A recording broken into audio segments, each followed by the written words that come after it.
BNP ছাড়া আমাদের আর কোনো উপায় নাই। তার শত্রু অনেক বাধা দিতে চায়, আটকাতে চায়, দেরি করতে চায়। আমার মায়েরা মেয়েরা আরো বেশি নিরাপত্তা হারাবে।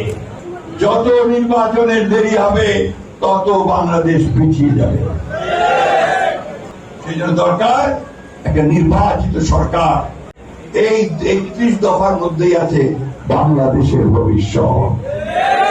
এইবার ৩৫ দফার মধ্যেই আছে নতুন বাংলাদেশের স্বপ্ন, যে স্বপ্ন আমাদেরকে সামনের দিকে এগিয়ে নিয়ে যাবে। আমরা কি চিরকাল দরিদ্র দেশ হয়ে থাকবো? আমরা কি চিরকাল সেই নিচে পড়ে থাকবো? আমরা সামনের দিকে এগোতে চাই। এবং এখন আমাদের ছেলেরা তৈরি হয়ে গেছে, তারা এখন সামনের দিকে এগোতে চায়। সেই জন্যই বিএনপিকে সেই দায়িত্ব নিতে হবে, যে সেই নেতৃত্ব দিতে হবে, যে নেতৃত্বের মধ্য দিয়ে একটা নতুন বাংলাদেশ আমরা তৈরি করতে পারবো। বন্ধুরা, আমরা সেই বাংলাদেশ দেখতে চাই যে বাংলাদেশের স্বপ্ন শহীদ প্রেসিডেন্ট জিয়াউর রহমান দেখেছিলেন, যে বাংলাদেশের স্বপ্ন নিয়ে তিনি খাল কেটেছিলেন গ্রামে গ্রামে গিয়ে, যে বাংলাদেশের স্বপ্ন নিয়ে তিনি সমস্ত মানুষের মধ্যে গান গেয়ে বেরিয়েছিলেন। সেই স্বপ্ন দেখতে চাই, যে স্বপ্ন আমাদের নেত্রী দেশনেত্রী বেগম খালেদা জিয়া গ্রামে গ্রামান্তরে চারণ কবির মতো গান গিয়ে, গণতন্ত্রের গান গিয়ে মানুষকে উজ্জীবিত করেছিলেন।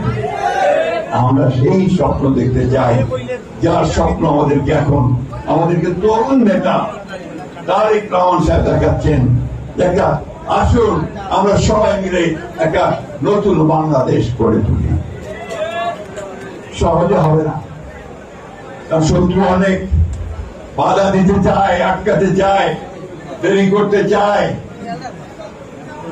আমাদেরকে সেগুলোকে কাভার করে দিতে হবে, আমাদেরকে পালাতে হবে। আমি পরিষ্কার করে বলতে চাই, সরকারকে বলতে চাই, অন্যান্য রাজনৈতিক দলগুলোকে বলতে চাই, যত নির্বাচনের দেরি হবে তত বাংলাদেশ পিছিয়ে যাবে। বিনিয়োগ আসবে না, ইনভেস্টমেন্ট হবে না, আমার ছেলেদের জব অপরচুনিটি তৈরি হবে না, আমার মায়েরা মেয়েরা আরো বেশি নিরাপত্তা হারাবে, ডেমোক্রেসি আরো বাড়বে, জুডিশিয়াল সিস্টেম ভেঙে পড়বে, আইন শৃঙ্খলা পরিস্থিতি ভেঙে পড়বে। সেই জন্য দরকার একটা নির্বাচিত সরকার, যে সরকারের পেছনে মানুষ আছে, যে সরকারের পেছনে জনসমর্থন আছে। বন্ধুগণ, সবসময় মনে রাখবেন যে নির্বাচিত সরকারের চাইতে শক্তিশালী কোন সরকার হতে পারে না। ধন্যবাদ জানাতে চাই আমাদের অন্তর্বর্তীকালীন সরকারের প্রধান উপদেষ্টা প্রফেসর ডক্টর ইউনূসকে, তিনি আমাদের নেতা জনাব তারেক রহমানের সঙ্গে লন্ডনে কথা বলে 26শে ফেব্রুয়ারি মাসের মাঝামাঝি সময়ে নির্বাচনের একটা সময় ঠিক করেছেন, তাই না? আর আপনাদের দায়িত্ব, আপনাদের দায়িত্ব কি খালি নিজেরা ঝগড়া করবেন? এখন ওই নির্বাচনের জন্য প্রস্তুতি নেন। বিএনপি ছাড়া আমাদের আর কোন উপায় নাই। এই জিনিসটাকে আমাদেরকে তৈরি করতে হবে বন্ধুগণ। এবং সেই জন্য আপনারা কম ত্যাগ স্বীকার করেন নাই। আমি জানি এই সিলেটে অসংখ্য মানুষের মিথ্যা মামলা আছে, এখনো প্রত্যাহার হয়নি। আমি জানি এই সিলেটে অসংখ্য আমার ছেলেরা, আমার নেতারা, তারা মামলা খেয়েছে, তারা কারাগারে গেছে, জেলে গেছে, অনেকের সংসার নষ্ট হয়ে গেছে, ব্যবসা নষ্ট হয়ে গেছে। স্বপ্ন তো আমাদের একটা আছে, সেই স্বপ্ন থেকে আমরা একটা নতুন বাংলাদেশ করবো, যেখানে এই সমস্ত অন্যায় থাকবে। সিলেট আমাদের কাছে সবসময় অত্যন্ত গুরুত্বপূর্ণ, বিশেষ করে আমাদের হযরত শাহজালাল হুজুরের যে এখানে দরগা শরীফ, হযরত শাহপুরানের এখানে মাজার, আমাদের দলের নেত্রী দেশনেত্রী বেগম খালেদা জিয়া সবসময় সেটা আসলেই তিনি আগে দরগা জিয়ারত করতেন। এটার আমি মনে করি যে আমরা সবাই এই যে একটা স্পিরিচুয়াল ব্যাপার যেটা আছে আর কি, আপনার সেটাতে আমরা অত্যন্ত শান্তি বোধ করি এবং সেই কারণে সিলেটের প্রতি আমাদের আকর্ষণ আছে।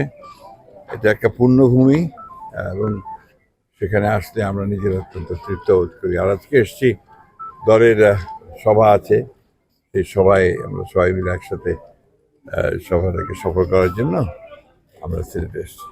তারপরে হচ্ছে যে আপনারা নিশ্চয়ই সবাই জানেন যে দীর্ঘ 15 বছর ফ্যাসিস্টদের বিরুদ্ধে আমরা সংগ্রাম করেছি, লড়াই করেছি। আমাদের প্রায় 60 লক্ষ নেতাকর্মীদের বিরুদ্ধে মিথ্যা মামলা হয়েছে, আমাদের কয়েক হাজার নেতাকর্মীকে হত্যা করা হয়েছে, আমাদের প্রায় 1700-এর উপরে মানুষকে গুম করা হয়েছে। সেখানে আমাদের সিলেটের অত্যন্ত সাহসী নেতা ইলিয়াস আলীও গুম হয়েছেন। এবং তারপরে 24 জুলাই আগস্টে ছাত্র জনতার অভ্যুত্থানের মধ্য দিয়ে ফ্যাসিস্ট হাসিনা সরকারের পতন হয়েছে। সেই পতনের পরে আমি একবার একটা ব্যক্তিগত প্রোগ্রামে এসেছিলাম, তারপরে রাজনৈতিক কর্মসূচিতে প্রথম আসা। সেই কারণে এটা আমাদের কাছে অত্যন্ত গুরুত্বপূর্ণ। আমি যারা জুলাই আগস্টের শহীদ হয়েছেন তাদের প্রতি আমি শ্রদ্ধা জানাচ্ছি, যারা আহত হয়েছেন তাদের প্রতি সমবেদনা জানাচ্ছি, এবং এদের 15 বছরে যারা অনেকেই শহীদ হয়েছেন, আহত হয়েছেন, সকলের প্রতি আমার পক্ষ থেকে, দলের পক্ষ থেকে, দেশের খালেদার পক্ষ থেকে এবং আমাদের নেতা তারেক রহমানের পক্ষ থেকে তাদের প্রতি আমাদের শ্রদ্ধা, সম্মান এবং আমরা আমাদের সহানুভূতি জ্ঞাপন করছি।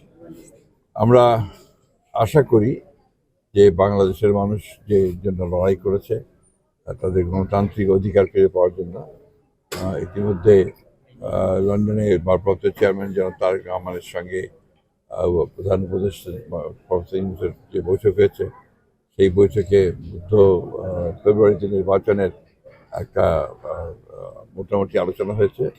আমরা সবাই আশাবাদী যে এই নির্বাচনের মধ্য দিয়ে দেশ জাতি গণতন্ত্রে ফিরে যাবে এবং জনগণের যে গণতান্ত্রিক অধিকার সেটা প্রতিষ্ঠিত হবে, এবং যেটাকে আমরা বলি যে রাইট ট্র্যাকে দেশ উঠবে বলে আমরা বিশ্বাস করি।